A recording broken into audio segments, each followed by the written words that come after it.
तो किसान भाइयों, आज हम मिला दे रहे हैं आपको अपनी IIWBR भारतीय गेहूं एवं जौ अनुसंधान संस्थान की वैरायटी DBW 303, जिसको अपन हरी भरी वैरायटी ग्रीननेस की रानी बोलते हैं।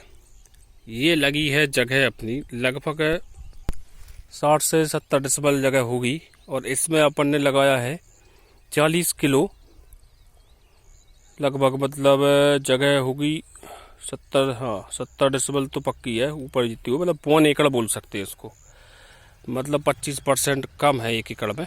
तो इस पे लगाया अपन ने 40 किलो DBW 303 करनाल की वैरायटी ओरिजिनल फाउंडेशन F1, जो कि प्रोडक्शन यूनिट जो थी देवास कृषि विज्ञान केंद्र, जो राजमाता का विज्ञान केंद्र है, वहाँ से प्राप्त किया था हमने। और भी किसानों को लगवाया है, लगभग 4-5 किसान और हैं जो 2-2, 3-3 एकड़ में भी लगाई है उन्होंने DBW 303। देखिए इसकी बाल और इसके कल्ले, तो ज़बरदस्त बाल और स्वस्थ बाल दी है।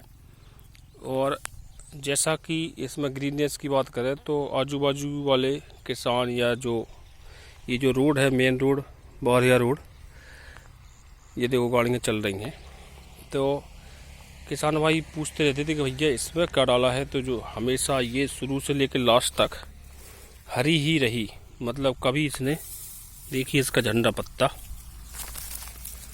पत्ता देखिए इसका, और बढ़िया इसकी ब्रांचिंग और दिखा दे रहा है हम कि किस तरीके की इसने ब्रांच की है। ये देखिए शानदार ज़बरदस्त ब्रांच हैं दी हैं। हालांकि ये जो खेत था ये था 1692 का, कम से कम 35 से 40 दिन तपा हुआ खेत। तो अर्ली वैरायटी, मतलब कम दिन की वैरायटी लगाने का भी एक फ़ायदा मिल गया हमको कि खेत अच्छा तप गया है। और ये पीली माटी, मिक्स माटी का खेत है। यदि है काली माटी रहती तो शायद इसमें थोड़ी सी और अच्छी फसल या और बहुत सारे कल्ले अपन को मिल जाते हैं। तो ये इसके कल्ले हैं लगभग 1 2 3 4 5 6 इसमें है, इसमें 4 हैं।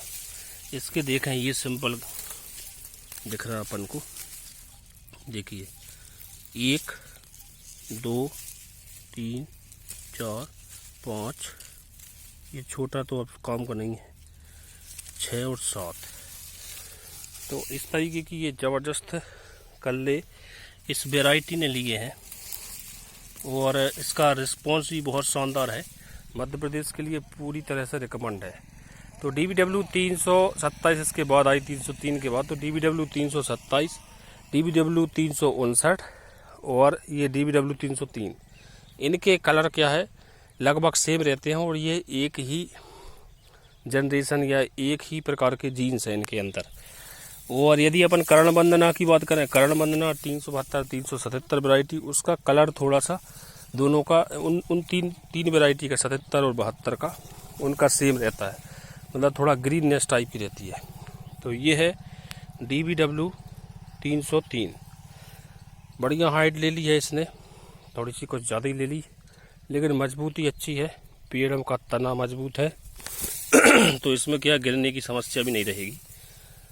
यदि इसके डोजेस की बात करें तो इसमें हमने एक नैनो यूरिया का स्प्रे दिया था 19 ना देकर, और एक दिया हमने 05234 गवोट की अवस्था में, और वही मल्टीप्लेक्स का एक अपन ने किट भी दिया था। तो उससे भी इस वैरायटी में अच्छी ग्रोथ हुई है, मतलब फसल में अच्छी ग्रोथ ली है। तो ये है DBW 303 IIWBR करनाल की वैरायटी। फसल देखिए और फसल की देखिए धार, जैसा कि हम कहते रहते हैं। तो कहने का मतलब ये है कि भैया वैरायटी कोई सी भी हो, आपकी पद्धति और आपका खेत मैटर करता है कि आप किस तरीके की पद्धति अपना रहे हैं। यदि बासमती के खेत में आपको या धान के खेत में आपको गेहूं की बम्पर फसल लेना है, तो उसके लिए आपको क्या अर्ली वैरायटी, जैसे कम दिन वाली 110 115 दिन वाली, 110 दिन की वैरायटी अपन 1692 को बोलते हैं, लेकिन उसमें गिरने की समस्या रहती है। तो उसको सुधार करके 1847 वैरायटी बनाई गई है। उत्पादन क्षमता 28 क्विंटल और एवरेज उसका आता है 24 से 25 क्विंटल। 1847 15 दिन की वैरायटी है। देखिए इसकी बॉल बढ़िया ज़बरदस्त बॉल है और फूल वगैरह अच्छे लगे हैं इसमें।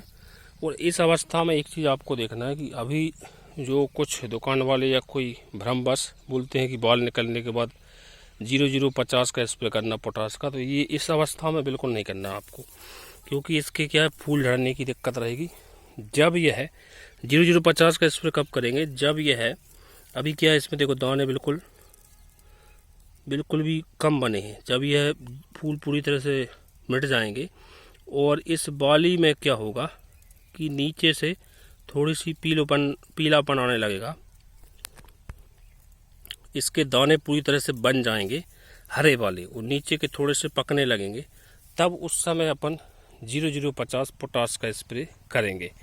तो उस अवस्था में करने से क्या रहता है कि फूल भी नहीं झड़ता और उसको पोटास का पोषण पूरी तरह से मिल जाता है।